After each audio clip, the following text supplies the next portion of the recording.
Hey guys, I hope you're well. I wanted to share something with you that comes up quite a bit when I talk to people about their relationships, and clients might come to me and kind of share their story of what's happening, like with their partner or in some other relationship. And one of the things that comes up a lot is that they feel really reactive, like maybe they're easily triggered or they feel like they're taking things personally.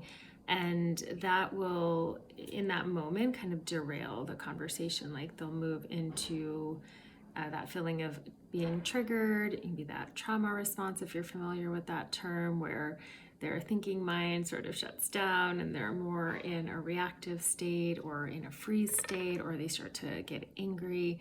And this can happen quite a bit in our day to day, right? In our relationships, in our conversations, even on the internet, when we're just like reading comments or reading a post, like we'll feel these feelings because we're human and we have feelings, and there's nothing wrong with that. But what I was finding kind of interesting was this comment around, like, I just don't want to be reactive. Like, I just want to react or respond really calmly. I want to be steady in my response. I don't want to feel like I'm going to burst into tears or scream or yell. And while, yes, I think in relationships, we don't want to be like yelling or screaming, like in reaction or in response to what somebody's saying. What I also ask people to think about in that moment is, well, one, what state were they in when they kind of entered into that conversation, right? Because I think that just like what our baseline state is on a day-to-day basis really impacts like how reactive we feel that we are. So are you doing things to regulate your nervous system, to get some of that energy out, to like work with your body and mind in some way so that you are like at baseline, kind of allowing the stressors to move through you and your feelings and emotions to move through you? And if you're wondering like what does that really mean, what does that look like? I mean, some people will wake up and journal to kind of get things out. Some people will go for a run. Some people might do yoga or meditate or do some kind of martial arts. So whatever your practice is, and you can have multiple practices, they can be scattered throughout the day. That can be really helpful to just kind of release stress a little bits of time, like over the course of the day.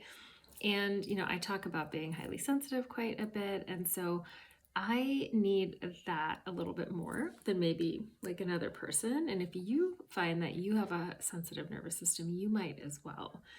And what that means is like, not sensitive in the sense of like everything affects me and I'm like just affected by like anything I read or anything I see or any conversation I have, like, and I'm emotional. I think a lot of times people think like, oh, if you're sensitive, you're just like emotional all the time. And that's not really the case. Like being highly sensitive just means you are like highly attuned to the sensory environment around you. And some people are more sensitive to sound. Some people might be more sensitive to the energy of other people. For some people, it might be lights or loud places, or it's just like your sensory system is taking it in a different way. So you're feeling it like more intensely or more acutely. So you can imagine if you have more of a sensitive nervous system, then perhaps a comment that somebody makes might affect you more deeply than it might affect like your colleague or your sibling or your spouse or whoever it is. We're just all built differently. So knowing how we're wired is really, really important to this whole conversation of like, oh, I feel reactive and I just want to respond and I don't want to, feel all of these things. So one, like tune into just your own level of like baseline regulation and see if there's like even one thing that you can put into your daily routine to kind of help move some of that energy.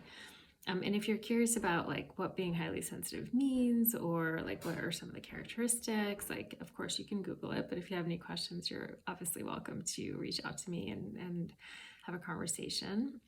And it's really interesting once you start to understand this about yourself, if in fact you are built this way, because it can like explain a lot of interactions and how you feel and like all of these things.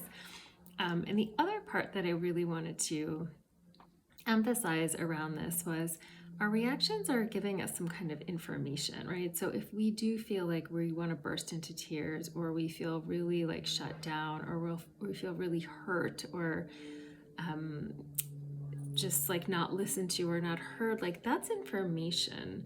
So yeah, if you do feel shut down and you want to cry, or you do feel really angry and you want to lash out, like that is all information that we can actually use to understand, like, well, what's really going on here? Like, yes, maybe what the person said wasn't great or appropriate, or maybe it was a little bit rude, or whatever the case may be. But when we have such a strong reaction, there's usually something within us that's like asking for our attention, or just wants to be looked at, of like, hey, what's really going on in there? And like, what are some things that I might need to look at and understand a little bit better, so that I can do like that healing work internally, so that I'm not having this external reaction all the time. Because the thing is, while maybe this person's behavior does need to change, or you do need to absolutely say something and it may not be acceptable, what I find is that when we are that way and we haven't given ourselves, one, a chance to kind of just process our feelings, and two, an opportunity to really understand, like, what is it that's happening internally, and like how can we start to address that, we're really turning control over to everything and everyone around us. So it's like we're just a sponge and we're walking around, and all of a sudden things are coming at us and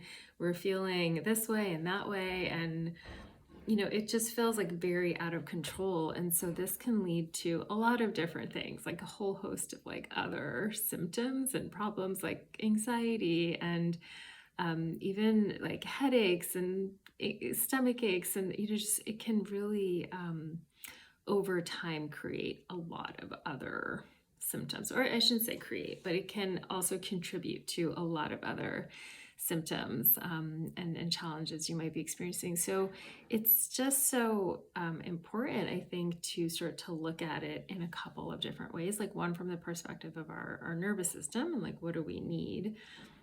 We're in an increasingly frenetic world, so things are going to affect us, certainly.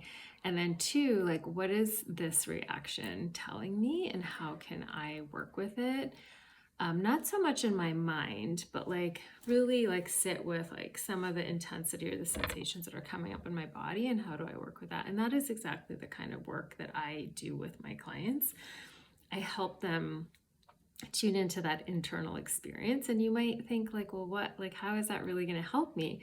But really what it does is it allows us to sit with like those waves of discomfort and the waves of intensity internally. And when we're able to do that and be present with it, and not like get distracted from it, or push it down, or ignore it, or make excuses for it, or lash out, we really get to shift like our whole inner physiology, and our stress level goes down. And so we can slowly, over time, when we work in this way, just get to a point of more and more neutrality internally. And so you can imagine when, if you think of an ocean and the waves are crashing and it's like really intense and there's a storm, there's just this constant movement. But if you go underneath, right, it's more and more and more still. And so I'm not suggesting that we're always going to be at this like neutral, still point. We're never going to have reactions, but the reactions will be so much more in line with what's happening, instead of sort of a giant burst that doesn't really match the situation. So I hope that's helpful as a point to just think about. Maybe this relates to you and the way that you've been in relationships.